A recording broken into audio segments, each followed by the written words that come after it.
In the heart of South Carolina in 1847, where Spanish moss hung from ancient oaks like funeral shrouds and the Ashley River carried the weight of countless untold stories, there existed a plantation that locals avoided mentioning even in whispers. The Whitmore estate, with its pristine white columns and gardens that bloomed year-round, was known throughout Charleston society for its exceptional order and the peculiar devotion its slaves seemed to display toward their mistress. What visitors never saw were the marks hidden beneath starched uniforms, the careful choreography of pain that governed every interaction, and the price of being chosen as one of Eleanor Whitmore's favorites. In a single autumn night in 1847, 6 bodies were discovered in the estate's smokehouse, each bearing burns so precise they formed patterns, and each death revealing a story of obsession that medical science of the time could never fully explain. This is the account of a woman who believed love and ownership were interchangeable, and the slaves who taught her the true cost of possession. Before we continue, tell us where you're watching from and if this is your first time on our channel, and don't forget to subscribe for more stories that official history preferred to bury. The Whitmore plantation sprawled across 1,800 acres of the most fertile land in Charleston County, its fields producing some of the finest Sea Island cotton in the entire South.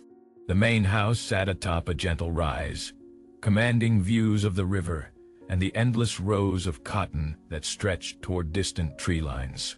Eleanor Whitmore had inherited the property in 1842 at the age of 28, following the unexpected death of her husband, Thomas, from yellow fever. Thomas had been 20 years her senior, a practical man who ran the plantation with calculated efficiency, but little imagination. His death, while tragic to Charleston society, had been something of a liberation for Eleanor. For the first time in her life, she held absolute power over something, and she discovered she had quite specific ideas about how that power should be exercised. Eleanor was not a typical plantation mistress.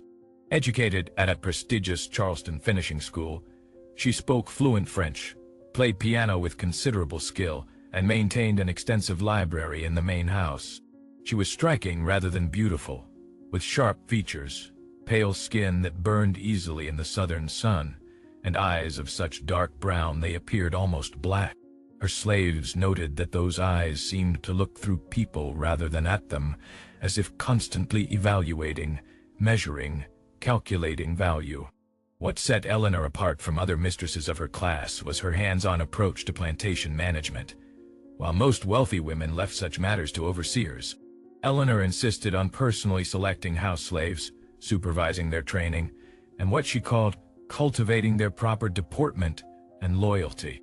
She had very specific requirements for her house staff. They needed to be young, between 16 and 25 years old, physically attractive by conventional standards, and most importantly, capable of what she termed complete devotion. The selection process was elaborate and disturbing.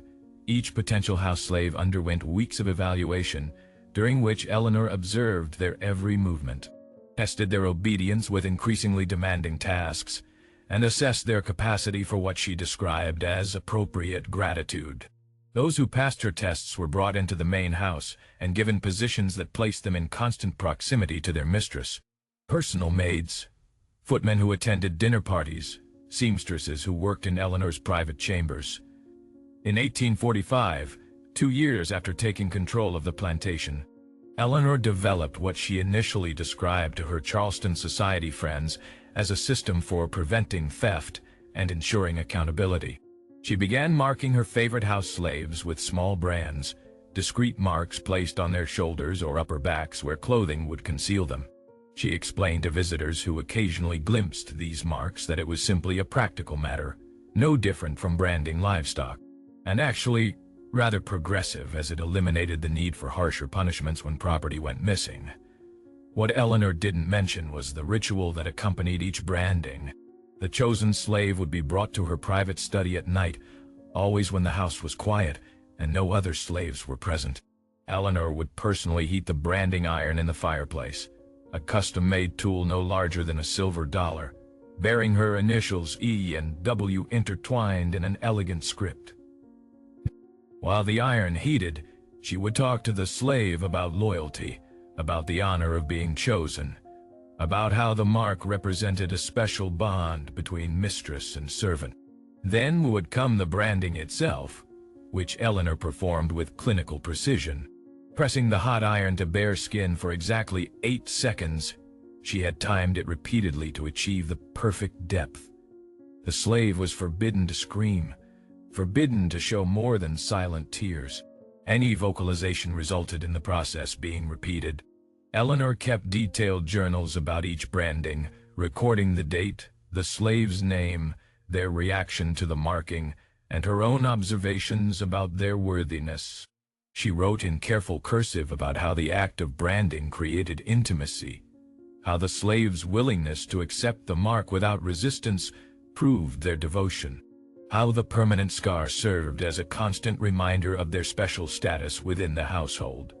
By early 1847, Eleanor had branded 12 slaves, and something in her had begun to change. The initial discretion gave way to increasing boldness. She began displaying her marked slaves to certain trusted friends, having them remove their shirts during private social gatherings to show the brands. She spoke about her marking system with pride, describing it as a more enlightened approach to slave management that created genuine bonds of loyalty rather than mere fear-based obedience. Some of her Charleston acquaintances were quietly horrified, but said nothing, understanding that criticizing another plantation owner's management style was a violation of social protocol. Others, particularly those with similar inclinations toward cruelty, expressed admiration and asked for advice on implementing comparable systems on their own properties. Dr. Marcus Hammond, the region's only physician willing to treat slaves, first noticed something wrong during a routine visit to the plantation in March 1847. He had been called to treat a field slave for a broken arm, and while there encountered one of Eleanor's branded house slaves, a young man named Isaiah who was carrying water from the well. Even through his shirt, Hammond could see that something was wrong with the slave's shoulder. The fabric moved strangely over what should have been smooth skin, suggesting extensive scarring. When Hammond politely requested to examine the injury for medical purposes, Eleanor appeared immediately, her expression pleasant but her tone leaving no room for discussion. She explained that Isaiah had suffered a minor accident with a cooking pot, nothing serious, and that she had already treated the wound herself with herbal poultices that her mother had taught her to prepare. Hammond noted the interaction in his private journal that evening, writing that something about the mistress's demeanor and the slave's obvious fear suggested circumstances far more sinister than a cooking accident. But he had no grounds for official inquiry and interference in another plantation's business, particularly regarding slave discipline, could destroy his medical practice. What Hammond didn't know was that Eleanor's marking system had evolved considerably from its origins.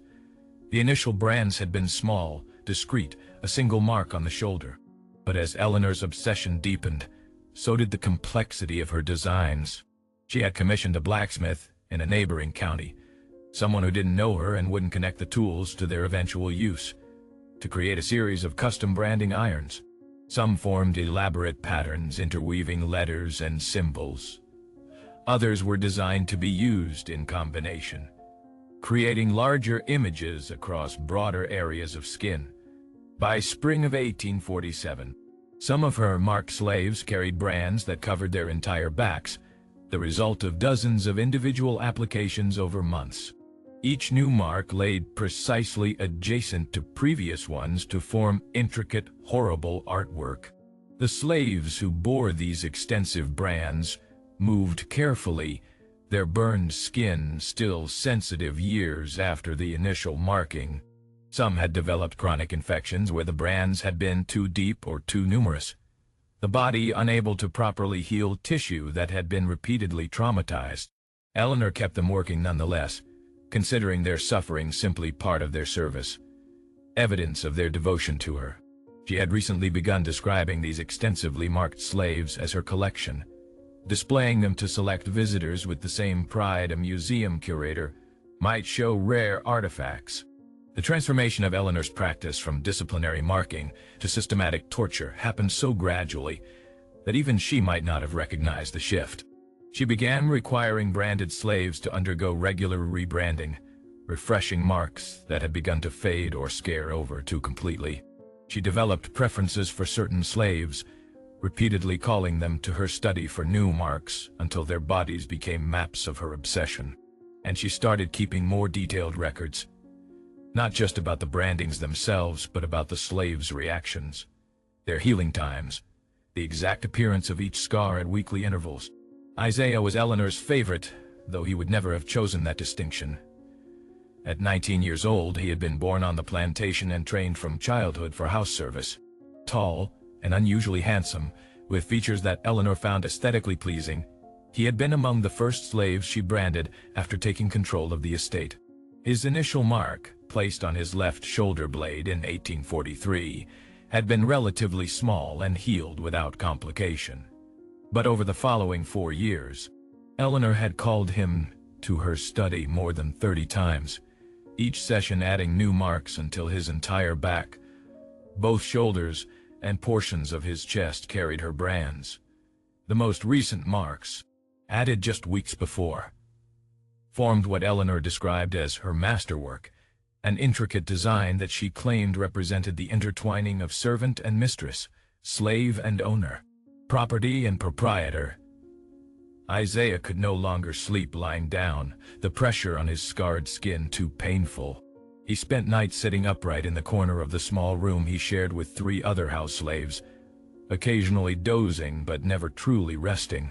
His shirt stuck to his wounds, the fabric bonding with seeping fluids and then tearing free when he moved, reopening injuries that never fully closed.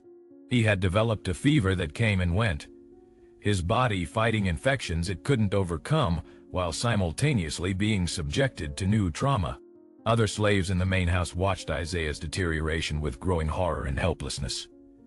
Eleanor had made it clear that any slave who complained about her marking system, who showed anything less than grateful acceptance, would be sold away to the Deep South, to Mississippi or Louisiana plantations known for brutal conditions and high mortality rates. The threat was effective. Slaves remained silent, accepted their brandings without protest, and maintained the fiction that Eleanor's marks were honors rather than torments.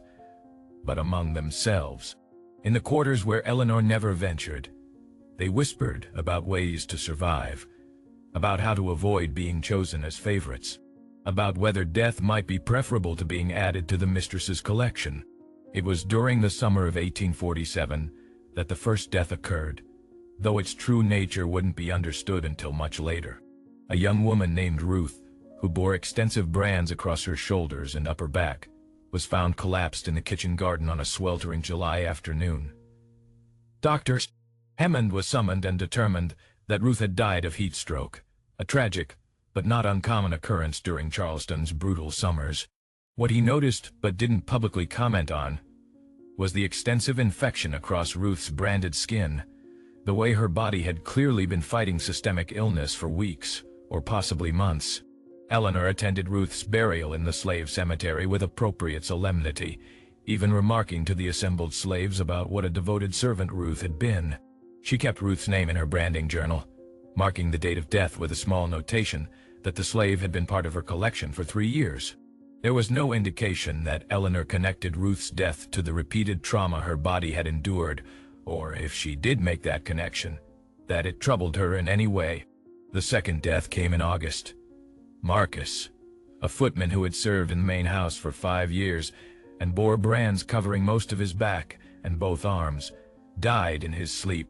The other slaves who shared his quarters reported that he had been feverish for days, speaking incoherently about fire and burning, clutching at his scarred skin even while unconscious. Dr. Hammond was not called this time. Eleanor simply had Marcus buried quietly and replaced him with a younger slave from the fields. In her journal that night, she wrote that Marcus had been weak, unable to properly honor the marks of devotion he had been privileged to receive. By September, the pattern had become impossible to ignore for those paying attention. A third branded slave died, then a fourth in early October. Each death was attributed to different immediate causes: fever, sudden collapse, unexplained wasting, but all shared a common element: extensive scarring from Eleanor's brands. Chronic infections that had never healed, bodies exhausted from fighting continuous trauma. The slave community understood what was happening, even if they couldn't articulate it in medical terms. Being chosen as one of Eleanor's favorites had become a death sentence, and the only question was how long survival might be possible.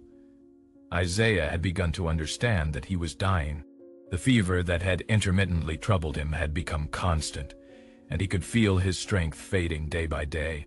His branded skin had developed a smell, sweet and rotten simultaneously, that he recognized from other slaves who had died.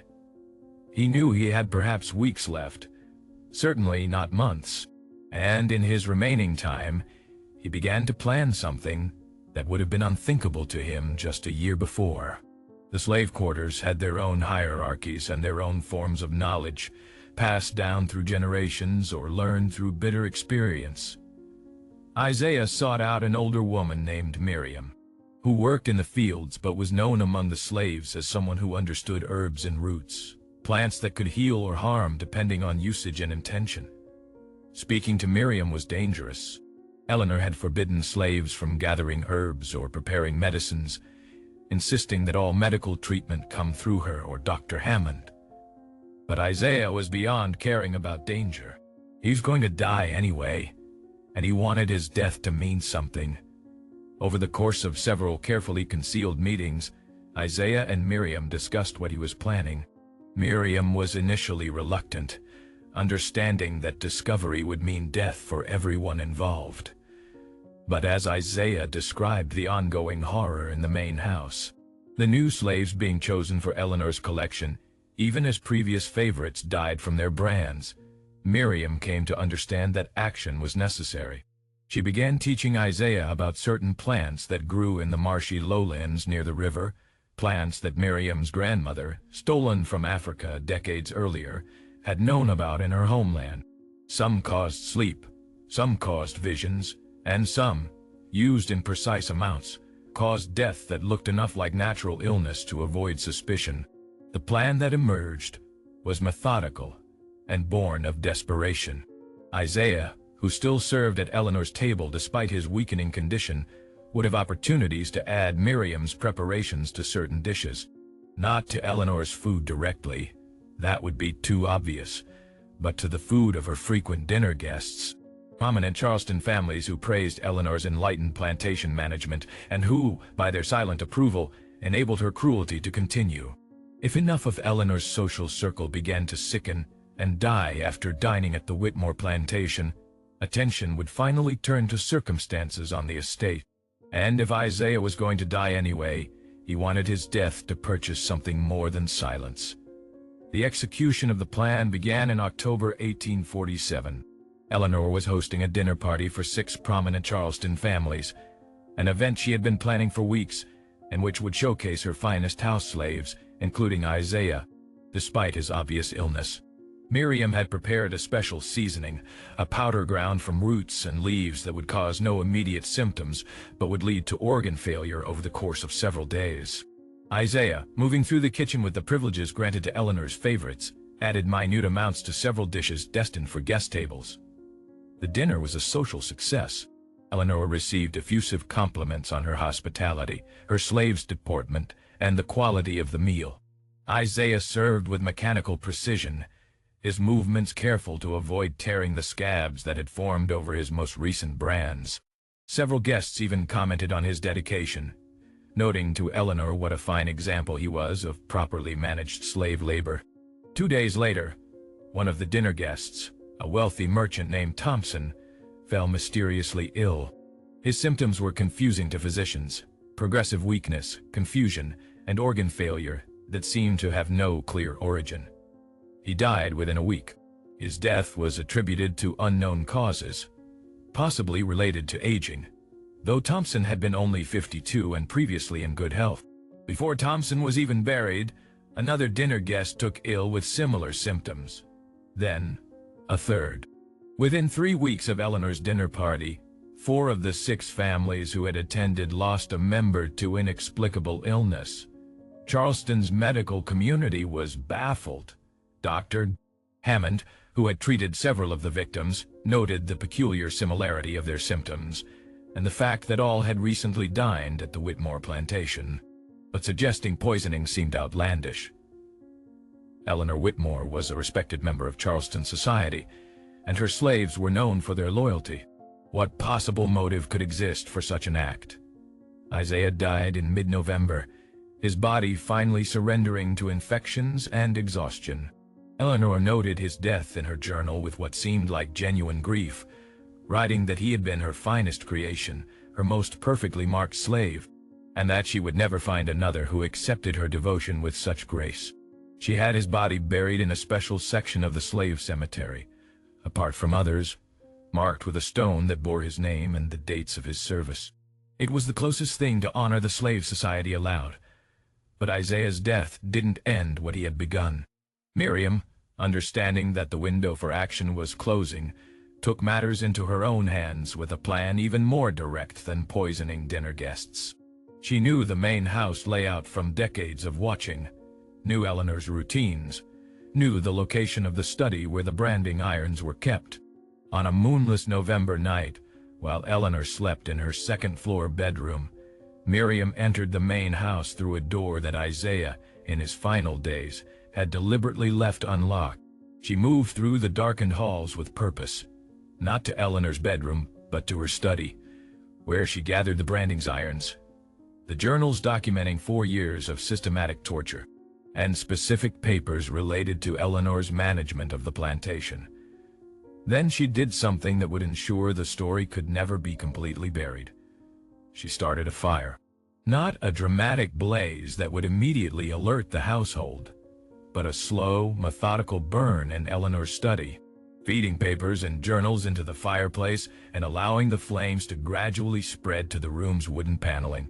The fire was discovered within an hour, and the main house's inhabitants, slaves and mistress alike, evacuated safely. The study was completely destroyed, along with Eleanor's branding irons and her meticulously kept journals. The loss of those journals would prove crucial. Without them, Eleanor had no documentation of her marking system, no records that could validate what she considered her enlightened approach to slave management. When investigators began looking into the deaths of prominent Charleston citizens following dinner at the Whitmore plantation, the absence of those records meant Eleanor couldn't easily prove that she maintained perfect control over her household, including her kitchen. The investigation into the dinner party deaths eventually concluded that unknown contamination had occurred in the Whitmore kitchen, possibly from improperly stored foods or vessels that had somehow absorbed toxic substances.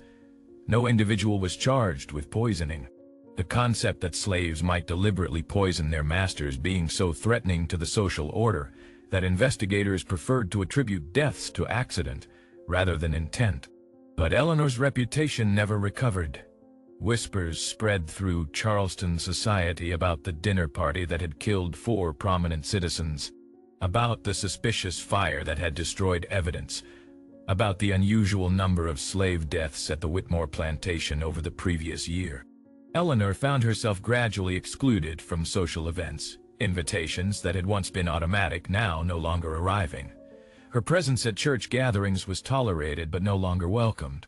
The elaborate social network that had sustained her standing slowly dissolved.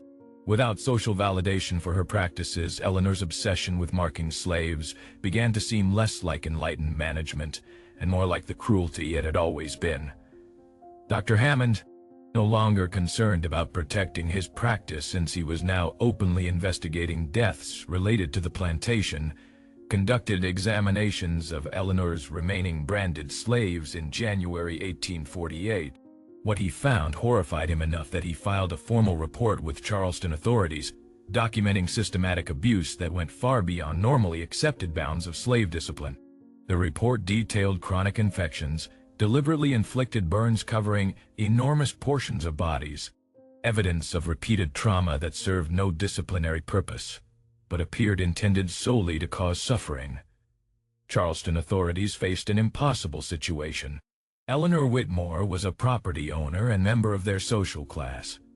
Her slaves were her legal property. The law provided almost no protection for slaves against owner cruelty, and interfering in plantation management set dangerous precedents that could threaten the entire system of slavery. But the deaths of 4 prominent white citizens, even if attributed to accident, demanded some response. The solution they arrived at was typically Southern in its preservation of appearances, while acknowledging underlying horror. Eleanor was not charged with any crime, but she was quietly encouraged to sell her plantation and relocate, perhaps to a city where she might pursue interests more suitable to a lady of her station. The suggestion was delivered politely but with unmistakable firmness by Charleston's mayor and 2 city council members during a private meeting at her plantation. Eleanor initially resisted, insisting she had done nothing wrong, that her marking system was misunderstood, that the slave deaths had been unfortunate but not her fault. But when the delegation made clear that continued residence would mean complete social isolation and possible future legal action if any more suspicious deaths occurred, she reluctantly agreed to sell. The Whitmore plantation was purchased in March 1848 by a consortium of Charleston merchants who immediately ceased all of Eleanor's practices and brought in a traditional overseer to manage operations. Eleanor moved to Richmond, Virginia, taking with her only personal belongings and a substantial sum from the sale. Notably absent from her possessions were any branded slaves. The new plantation owners, upon examining the house slaves Eleanor left behind, quietly arranged for most to be sold to owners in northern states where they might have better chances of survival and eventual freedom. 3 of Eleanor's most extensively marked slaves died within months of her departure, their bodies simply unable to recover from years of trauma. The others carried Eleanor's brands for the rest of their lives, permanent reminders of a mistress who had confused ownership with love and control with devotion. Miriam remained at the plantation under new ownership, living long enough to see the Civil War and, remarkably, emancipation in 1865. She never spoke publicly about the fire or the poisonings, understanding that confession would serve no purpose except to endanger herself. But in the slave quarters, and later in freedmen communities, stories circulated about the cook who had poisoned Charleston society and the field slave who had burned away the evidence. These stories were told carefully, with an understanding that some truths were too dangerous to speak plainly but too important to forget entirely. Eleanor Whitmore lived in Richmond for 7 more years, dying in 1855 at the age of 41 from causes doctors described as a wasting illness. She never remarried, never regained her social standing, and spent her final years in increasing isolation. Among her personal effects, found after her death, were sketches and designs for branding irons she had never been able to commission, elaborate patterns that suggested her obsession had never truly faded, only been forced into inaction by circumstances.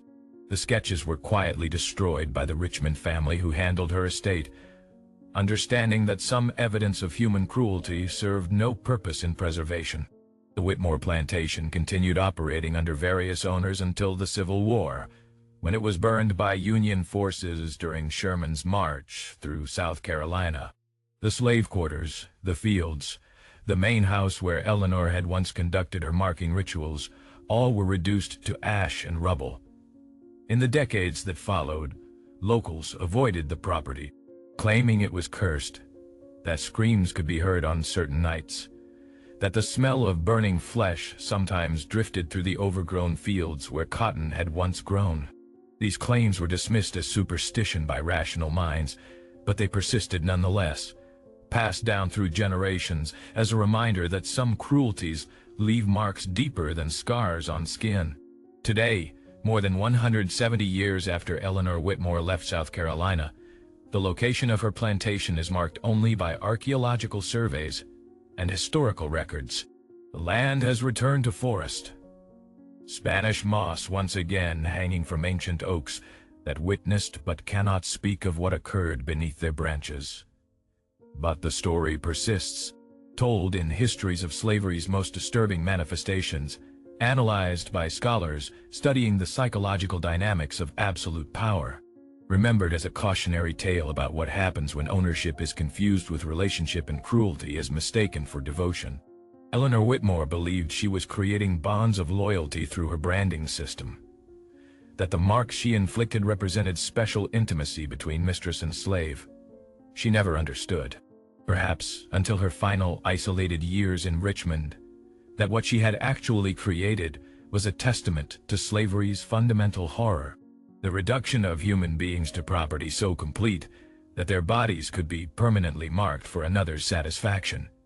And in her failure to understand, in her conviction that her practices represented enlightenment rather than torture, she became emblematic of slavery's deepest evil, not the casual brutality that everyone acknowledged, but the systematic cruelty that perpetrators convinced themselves was something else entirely. The slaves who survived Eleanor's collection carried their brands until death, visible reminders of a system that allowed one human being to permanently mark another with hot iron and call it management. Some eventually found freedom in northern states or Canada, though even freedom couldn't erase the scars Eleanor had inflicted. Others remained in the South, their marked bodies testimony to suffering that official history preferred to minimize or ignore entirely. But they were remembered by their descendants, their stories preserved in family oral traditions that insisted on naming what had been done to them, refusing to allow Eleanor Whitmore's cruelty to be sanitized by time or distance. What makes Eleanor's story particularly disturbing is not just the physical torture she inflicted, but her absolute conviction that she was doing something innovative, even enlightened. She kept journals documenting her practices. She displayed her marked slaves to guests. She spoke about her system as if it were a contribution to plantation management rather than systematic abuse. In this, she represented the darkest aspect of slavery, the complete moral blindness that allowed perpetrators to commit atrocities while maintaining self-images as civilized, cultured, even progressive individuals. The dinner party poisonings, whether Isaiah's deliberate work or truly accidental contamination, served a crucial function in Eleanor's story.